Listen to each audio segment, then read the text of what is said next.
अस्सलाम वालेकुम। मैं जुनैद शाह एक बार फिर से हाजिर हूँ विजुअल बेसिक की एक नई वीडियो के साथ। आज हम सीखेंगे विजुअल बेसिक के अंदर फंक्शंस के फंक्शंस क्या हैं। फंक्शंस को अगर हम किसी और ज़रिए से देखें, किसी और नज़रिए से, तो हम कह सकते हैं कि एक्सेल हम पढ़ेंगे वीबी के अंदर। हम वही फंक्शंस जो वीबी के अंदर पढ़ के एक्सेल के अंदर पढ़ते हैं यहाँ पर भी यूज़ कर सकते हैं। यहाँ पर मैंने कुछ बटन्स रखे हैं और वहाँ पर हर एक बटन के ऊपर मैंने एक फंक्शन का नाम लिखा है जो कि बेसिकली हम एक्सेल के अंदर पढ़ते हैं। Now, time, date, format, absolute, int, well, is time, is date, is number, is text. ये फंक्शंस यूज़ करने के लिए हमें कुछ टेक्स्ट बॉक्सेस की ज़रूरत पड़ेगी। मैंने 2 टेक्स्ट बॉक्सेस उठाए हैं और इन फंक्शंस को हम यूज़ करेंगे एक एक की हर एक बटन के पीछे कोड करके। तो स्टार्ट करते हैं। सबसे पहले नाउ है। नाउ का फंक्शन क्या काम करता है, इस वक्त जो टाइम हो रहा है और डेट हमें रिजल्ट में वो बताएगा। बट सबसे पहले बात यह है कि हमें वो रिजल्ट मिले कहाँ। तो मैं चाहता हूँ मैं जैसे ही बटन पे क्लिक करूँ वो रिजल्ट मुझे टेक्स्ट 1 में मिले। तो टेक्स्ट 1 डॉट उसकी टेक्स्ट की प्रॉपर्टी में मिले टेक्स्ट डॉट क्या नाउ। मैं उस फंक्शन का सिर्फ नाम लिख लूंगा क्योंकि बिल्ट इन फंक्शन से बने बनाए फंक्शंस उनका सारा काम हो जाता है और कुछ यूजर डिफाइंड फंक्शंस होते हैं। तो हम आज फंक्शंस पढ़ रहे हैं और आगे चल के हम इनको डिफाइन करेंगे आगे चल के। तो यहाँ पर मैंने कोडिंग कर ली, एग्जीक्यूट हो गया प्रोग्राम। अभी नाउ पे क्लिक करते हैं, नाउ के बटन पे, तो यहाँ पर हम देख सकते हैं इसका पूरा फंक्शन जो था, जो बना हुआ था, उसका हमने नाम यूज़ किया। यहाँ पर रिजल्ट आ गया। इस वक्त जो टाइम और डेट हो रही है मेरे कंप्यूटर के हिसाब से वो यहाँ पे आ गया। अगर मैं यहाँ पर कुछ चेंजिंग कर सकता हूँ, मैं फिर से क्लिक करूँ तो आप देख सकते हैं अगर मिनट्स में चेंजिंग नहीं हुई होगी तो आप सेकंड में चेंजिंग लाजमी देख सकते हैं। देखें, मिनट्स में भी चेंजिंग हो गई, सेकंड्स में भी। मैं एक बार फिर से क्लिक करता हूँ तो अभी सेकंड्स 5 ऊपर हो गए। तो ये था पहला फंक्शन। उसके बाद है टाइम। टाइम का फंक्शन देखते हैं। ये भी ऐसे ही काम करेगा, सिंपल ही है। टेक्स्ट 1 डॉट टेक्स्ट, टेक्स्ट की प्रॉपर्टी है, हमने कॉमन प्रॉपर्टीज पढ़ी थी। डॉट के बाद हम कोई भी टेक्स्ट देते हैं, कोई भी प्रॉपर्टी देते हैं, कॉमन प्रॉपर्टी। ये भी एक टेक्स्ट की प्रॉपर्टी है, टेक्स्ट बॉक्स की टेक्स्ट। और यहाँ पर मुझे जो फंक्शन यूज करना है उसका नाम है टाइम। मैं इसको यहीं से एग्जीक्यूट करता हूँ और टाइम के बटन पे अब आकर हम इसको प्रेस करते हैं तो पता चल जाएगा कि काम देखें। इस वक्त सिर्फ टाइम, नाउ में क्या हो रहा था, टाइम एंड डेट दोनों ही हमें मिल रहे थे। तो ये टाइम का फंक्शन है जो हमें सिर्फ टाइम रिटर्न करेगा। लाजमी नहीं है कि टाइम सिर्फ हमें टेक्स्ट बॉक्स के अंदर ही मिले। हम चाहते हैं कि टाइम मिले हमें कैप्शन पे फॉर्म के। तो मैं यहाँ पर इस तरीके से भी कर सकता हूँ, form 1 dot caption equal time. तो मैं चाहता हूँ जब मैं इस बटन पे क्लिक करूँ तो वो मुझे फॉर्म 1 के कैप्शन पे टाइम नजर आए। तो आप देख सकते हैं मुझे हमेशा अगर प्रोजेक्ट्स आप बनाए तो इस तरीके से भी हम प्रोजेक्ट में यूज कर सकते हैं कि टाइम कहाँ पर नजर आए। उसके बाद है डेट का फंक्शन कि हम डेट किस तरीके से यूज कर सकते हैं। ये भी इसी तरीके से कोड करेंगे, text 1 dot text equal date, और ये रही हमारी डेट आ गई।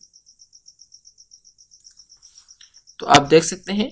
उसके बाद फॉर्मेट है, हम फॉर्मेट को लास्ट में थोड़ा यूज करते हैं, पहले हम दूसरे कर लें। एब्सोल्यूट, एब्सोल्यूट सेल के अब कुछ पैरामीटराइज होते हैं फंक्शन, कुछ के पैरामीटर कम होते हैं, कुछ के ज्यादा होते हैं। अब तक जो हम यूज कर रहे थे उनके पैरामीटर बहुत ही कम थे, यानी कि सिर्फ एक पैरामीटर था, एक चीज की जरूरत थी कि हमें रिजल्ट कहाँ पे मिले। अब जो हम करेंगे एब्सोल्यूट, हम इसके लिए 2 पैरामीटर्स यूज कर सकते हैं। तो कैसे यूज करेंगे, सबसे पहले तो हमें रिजल्ट कहाँ पे चाहिए। अब एब्सोल्यूट क्या करते हैं, वैल्यू एब्सोल्यूट करता है, यानी कि एक जगह से आपकी वैल्यू जो एब्सोल्यूट होगी तो वो उसे सेट करते हैं। वो इस तरीके से हाल फिलहाल में थोड़ा आपको समझाता हूँ। एक ही ऑब्जेक्ट को यूज करके text 1 dot text equal absolute APS, यानी कि यहाँ पर हमने नंबर देना है। तो मैं यहाँ पर नंबर लिखता हूँ कोई भी माइनस के साथ। ये हमारी वैल्यू एब्सोल्यूट नहीं है। मैं जैसे इस पे क्लिक करूंगा वो -5 लिखा था तो यहाँ पर 5 आ गई, यहाँ पर एब्सोल्यूट हो गई वैल्यू, यानी कि हमारी प्लस में होकर आ गई। लेकिन अगर मैं यहाँ पर टेक्स्ट 1 ही लिख लूं तो कुछ इस तरीके से काम होगा कि वहीं पर मेरा जो नंबर है चेंज हो जाएगा। टेक्स्ट मैं यहाँ पर कोई भी वैल्यू अनएब्सोल्यूट लिखता हूँ यानी कि माइनस में, और यहाँ पर आप देख सकते हैं यहीं पर चेंज होकर मुझे वो वैल्यू एब्सोल्यूट हो गई और प्लस में मिल गई। यहाँ पर एक और काम भी हम कर सकते हैं, मैं यहाँ पर आपको सभी एग्जांपल्स बता रहा हूँ। -5 किया था, Ctrl+C, हाइड करते हैं इसको। हमने इस एग्जांपल को भी यूज कर लिया, Ctrl+V, और इसको भी हम कमेंट दे देंगे फर्स्ट ऑफ ई। अब एक और चीज इसमें करेंगे कि हम यहाँ पर हमने किया था text1 डॉट टेक्स्ट, यहाँ पर text1 नहीं देंगे, text2 देंगे कि हमारा रिजल्ट जो आए उसी बॉक्स में ना आए बल्कि दूसरे में आ जाए, तो text2। तो मैंने यहाँ पर कोई भी वैल्यू लिखी, अब -1000, इसको मैं एब्सोल्यूट करूंगा तो अब यहाँ पर एरर क्या है, text2, सॉरी, रिजल्ट हमें चाहिए text2 में, तो मैं यहाँ पर text2 दूंगा और लिखूंगा मैं text1 पे text1। तो ये हमारा काम हो गया, माइनस वाली वैल्यू एब्सोल्यूट हो गई और प्लस में होकर हमें नीचे रिजल्ट मिल गया। तो ये हमने 3 तरीके देखे इस फंक्शन को यूज करने के। उसके बाद एक और फंक्शन है एंड का। एंड का फंक्शन क्या करता है, एक डेटा लिखें आप जो अगर डेसिमल हो उसको ये आपको इंटीजर में कन्वर्ट करके देगा। वो कैसे होगा कि सबसे पहले हम एंड का फंक्शन यूज करते हैं, सोर्स कोड में चलते हैं और उसको लिखते हैं text1 डॉट टेक्स्ट, सॉरी मुझे इसका रिजल्ट चाहिए text2 में। याद रखें जैसे abs फंक्शन यूज किया है हमने, वही 3 तरीके यूज कर सकते हैं हम इसको भी, उन्हीं तरीकों से हम इस फंक्शन को भी यूज कर सकते हैं। मैं इसीलिए यूज नहीं करवा रहा क्योंकि बहुत से सिंपल है, आप खुद ही यूज कर सकते हैं। text1 में जो भी लिखे उसका रिजल्ट आ जाए text2 में। ऊपर वाले जितने भी मैंने abs में फंक्शन लिखे हैं तरीके, तीनों तरीके आप यहाँ पर इजीली यूज कर सकते हैं और ये बहुत इजी है। तो इनट में यहाँ पर कोई वैल्यू लिखता हूँ 34 पॉइंट, मैंने कुछ भी 5 6 5 4 लिख लिया है। अब मैं अगर इंट फंक्शन पे क्लिक करूंगा तो ये पॉइंटिंग के साथ उसकी पॉइंट के बाद जो वैल्यू है वो सारी रिमूव कर देगा, सिर्फ 34 ही मुझे, यानी कि एक वैल्यू मिल गई, एक नंबर कंप्लीटली मुझे मिल गया। इंटीजर सिर्फ ही नंबर को उठाता है, पॉइंट वाली वैल्यू को यानी कि डेसिमल वैल्यू को नहीं उठाता। डेसिमल को रिमूव करके उसने मुझे दे दिया बाकी नंबर। अगर मैं यहाँ पर देखूं, अब यहाँ पर चेंजिंग देखें तो ये यहाँ पर ये काम हो रहा है। उसके बाद है एक फंक्शन है वेल। वेल फंक्शन का मैं रिजल्ट देखना चाहूंगा। एक और तीसरा टेक्स्ट बॉक्स उठाते हैं और वेल का फंक्शन का हम यहीं उठाएंगे।